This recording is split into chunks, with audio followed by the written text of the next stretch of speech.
2018 was a very interesting time for Ninjago. The movie had just come out and people were wondering on the implications when it did come to the show. And luckily speaking, honestly, I do think it was all for the better. But that is another conversation for another day. The thing I want to talk about is the fact that when 2018 hit, we got the Season 8 wave of Ninjago sets. And they definitely were a standout and honestly one of the most perfect waves we've ever had within the show. But with a perfect wave of Ninjago sets, of course has to be a perfect wave of Ninjago minifigures, correct? Well, that is a very interesting question, and that is going to be what we explore today. We are going to be looking at the Season 8 Ninja and deciding whether or not they are worthy of your buy. And honestly, I do think it is a very interesting question considering some of the minifigures. But let me not waste any more of your time, and let's actually review the Season 8 Ninja. Start off with just a general overlook of all of these ninja suits. I have to say they look absolutely fantastic. Each of them stand out in their own unique way, and it feels like none of them are being put to the side by the others respectively. I think it is safe to say that all of them are a little more simple in their design, and that mostly does stem from the fact that they are very much based on the movie suits, but that is completely fine. You don't need these overly complex designs, and I do think it does work for that. I do think a lot of people were very confused considering that these were right after the Season 7 suits, which were very much detailed, but I don't think it suffers because of it, and they all definitely do work because of it. Like I said, they did take a lot of inspiration from the movie designs, and because of how they were handling the show because of the movie, a lot of the movie designs did go over because of it. We do have the continuation and the permanent stay of these new face prints, which a lot of people didn't like, but that is completely fine. Another big thing is the movie masks. They did also translate over. I will say, this is personally where I disagree. I really do not like these masks, but that is completely fine. But of course, other little aspects as well, like their hair pieces, did all come through, and I do think it definitely does work because of it. They look absolutely amazing, and I don't think there's an issue with them. But let's actually now look at them individually. Now, typically speaking, I tend to actually go through the minifigures from my least favourite to my favourite, but in this case,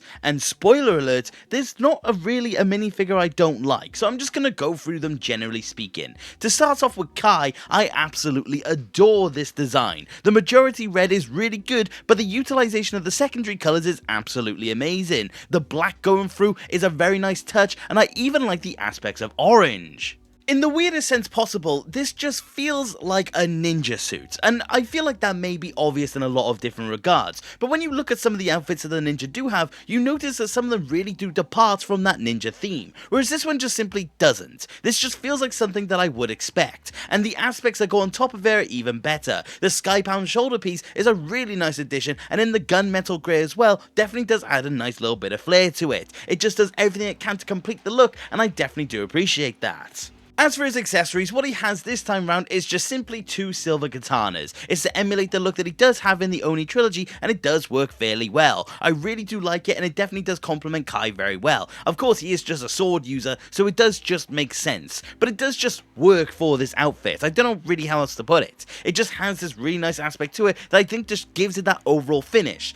It just works. I don't know how else to put it. It sounds strange, but it just kind of is showing itself. But Kai just definitely does do a lot, and I think it's just a very nice Kai minifigure regardless of how you feel about the Season 8 designs. I think he just works in a lot of different ways. I just think it's just one of the most baseline Kais that you could get, but it does in all of the right senses. You can have over-designed Kais that still feel like Kai, and then vice versa. But this one just works, especially where it is. It just knows what it needs to be, and it definitely does accomplish that. But Kai is definitely a standout for me, like basically all of them. Next up, we're going to take a look at Nia, and that is because she does share design elements with Kai, and that is mainly within the torso. It goes for the same X-themed kind of pattern, and I definitely do like it, but the Nia design is absolutely fantastic. It does go for the more grey and blue aesthetic that we do get more naturally within Ninjago now. This was the first show outing of this design, and I definitely do think it benefits from it. This minifigure also marks the end of a very short-lived time when it does come to the fabric skirts. It's honestly a massive shame,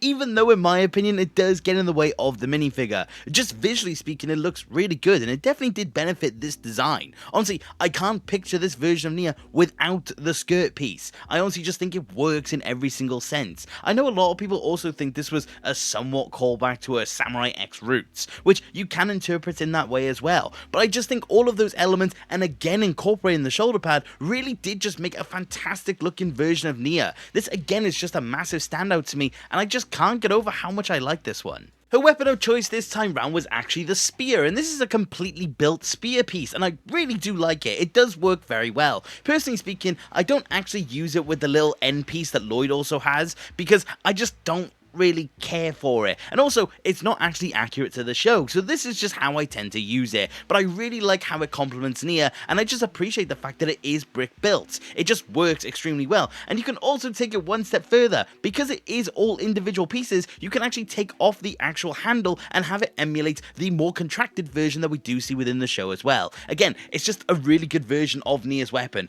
and I really do like it for that reason. But again, this Nia minifigure just simply works in every aspect. Honestly, it is very rare we get a Nia minifigure that I don't really like, but this one does just stand out to me in a lot of ways, and it definitely does have that unique flair, even though it does have a lot of aspects that do become a mainstay in Nia in the future. But honestly, this one is just really well done, and I really do appreciate it for what it is. But that is Nia. Let's move on to next up. And that is going to be Jay. Now, he is the biggest anomaly when it does come to the Sons of Garmadon minifigures, just purely based on his acquisition alone. He shares a set with one of the most expensive Ninjago minifigures that has ever been released, or more specifically, one of the most expensive big figs, because it's Kilo, but he has become very expensive because of it. But beyond that point, I absolutely love this design. It feels very tactical for Jay, but I actually really like it at the same time. All of the pouches and all the little bits of detail is really nice, and the addition of the grey, the white and the black really does accomplish something special here.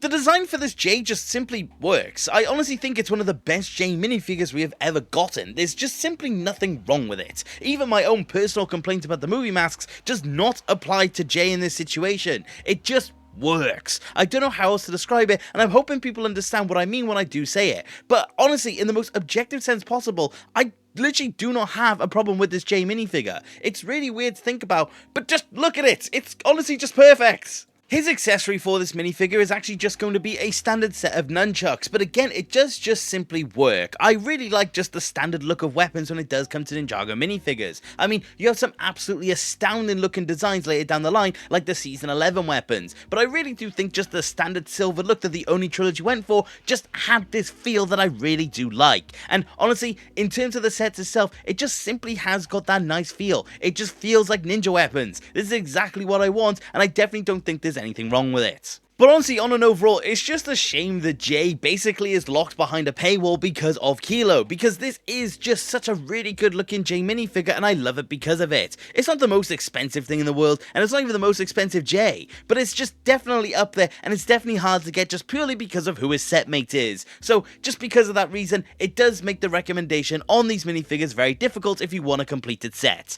But more on that later. Let's move on to the next minifigure. And that is going to be Cole. He is one of the most unchanged minifigures in comparison to the movie one, but the thing is that it's still really good. I still absolutely love this design. It does absolutely everything I want, and it definitely is a very nice update. Just like I said, certain aspects of it is just one for one with the movie design, aka stuff like the mask, but it still does look really good because of it. You can absolutely tell that this was the baseline version and the blueprint for many more Coles down the line, and that is completely fine because, again, of just how good it looks. I really do appreciate just the overall design of this minifigure. There is one variation of this Cole where you actually do also have a little backpack for Baby Woo, but I don't have that on hand, unfortunately, because, again, the skybound shoulder piece is the default when it does come to these minifigures for me. But again, I just really like all the aspects. I like the fact that there's really subtle flecks of brown in there. I like the fact that there's a little bit of orange, again signaling what will come later down the line. Just again in general, just being one of those minifigures that is the baseline for a lot of Coles to come. His weapon of choice is going to be the hammer. It is not brick built in similar vein to one like Nia, but the thing is that it's still very good. It's just simply a black handle instead of a brown one from the movie design.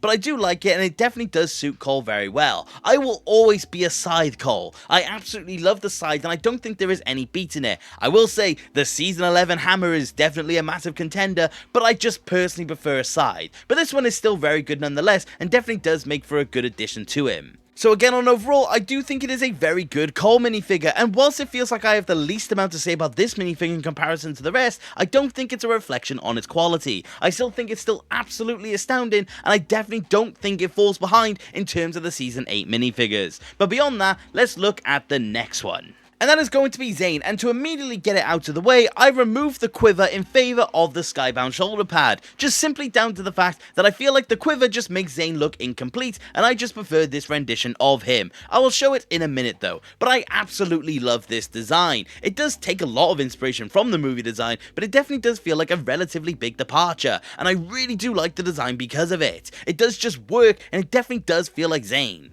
Like all the other ninja, the subtle details in terms of the other colours just simply work. I like the utilisation of the grey, I really like the utilisation of the blue as well. It does just simply go very well. And the other big thing is that he did actually get a new face print this time round. This is a new rendition on the titanium face, more in line with the movie design, but also a little bit of a departure when it does come to Zane in terms of the pre-redesign look. I do think though it's a very nice looking version of him. As much as it was never really accurate to the show and was only really accurate for one season, it definitely still looks absolutely fantastic, and I love it because of it.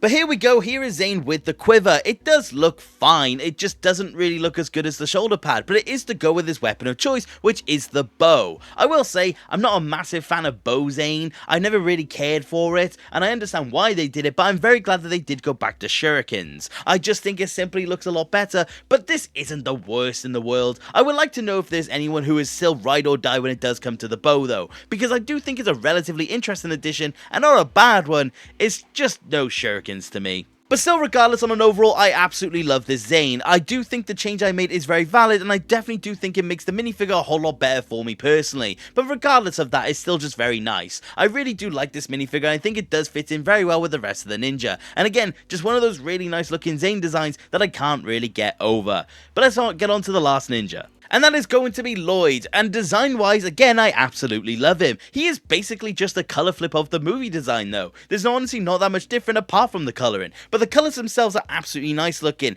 Again, the subtle aspects doing a lot of heavy work here. The lighter green going in there, a nice little bit of grey, and I just like the overall look that it definitely is going for him. This, in my opinion, could be seen as one of the most default Lloyd designs. This is probably the design a lot of people got into the show with, and I do think it definitely does translate. It just looks absolutely amazing. He just feels like a ninja, and he definitely does feel like the main character when it does come to this outfit. As much as, again, it is very simple in nature, I don't have any issue with it. It just looks so good, and I can't help but absolutely love it. Weapon of choice is the weapon that he did actually have in the movie, just without the gold piece on the end, and I do personally prefer that. I will say, I do kind of prefer what we get later down the line, but I definitely really like this version of Lloyd's sword. It does just go well, and it definitely does fit this design more specifically. I don't have any further issue when it does come to it. I just think this version works, and I definitely do think it complements this minifigure very well. But it is just, in my opinion, one of the best Lloyds we've ever gotten. I don't think there's much competition, and even my problems with the movie mask isn't safe when it does come to this one.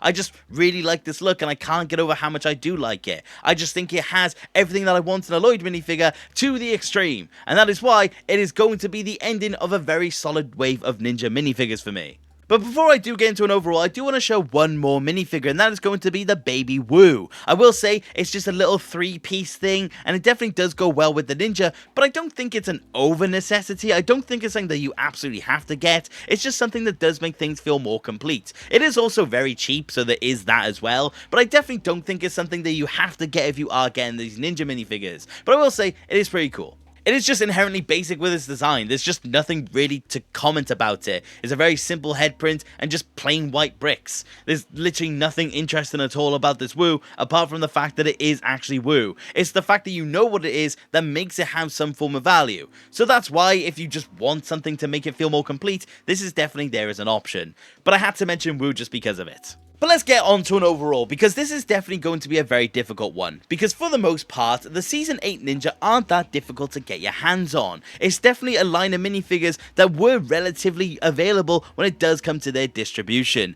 But like I said, the massive problem here is definitely going to be Jay. If you are going for every single ninja lineup, then yeah, you're going to have to get these ones, and they're definitely going to be fantastic for it. I want to get that abundantly clear. And overall, this minifigure lineup is absolutely fantastic. It is near enough perfect. If you don't have your small qualm with the movie mask like me, I genuinely think you could look at this line and consider it to be perfect. It's just I can't look past how much I don't like the mask piece. But like I said, the problem is that if you are just looking for a lineup of ninja, just one singular lineup that just to represent Ninjago, Ninjago in your collection, this is definitely a tough sell, just purely down to the fact that J is a factor here. If you can justify getting your hands on him, if you can justify going out of your way to get your hands on this version of him, I definitely think this is going to be a no-brainer. But if you aren't willing to spend too much on a set of Ninja, this definitely isn't the line for you. That is a massive shame to say, but that is simply the case. He's just simply too expensive of the bunch. There are many Ninja lineups that you can get for just the price of this J alone, and that is something you have to consider when you are looking at these lineups, because it is a factor at the end of the day. But beyond that point, like I said, it is an absolutely fantastic lineup, and I personally do not regret it at all. And if you do get it, you won't be disappointed whatsoever. And I do think that's the main takeaway. It's a fantastic lineup, just with a very small caveat if you do want to get your hands on them. So just consider that if you are going for Season 8 Ninja. But thank you very much for watching this video, and I do hope you enjoyed. And if you did, please consider subscribing. I love discussing Ninjago with more people. And if you do want to support the channel any further, which you do not have to, you can become a channel member and join the Legends on screen. Thank you very much to each and every single one of you. Your support means the absolute world to me. But like I said, that is about it for today, and take care. Okay,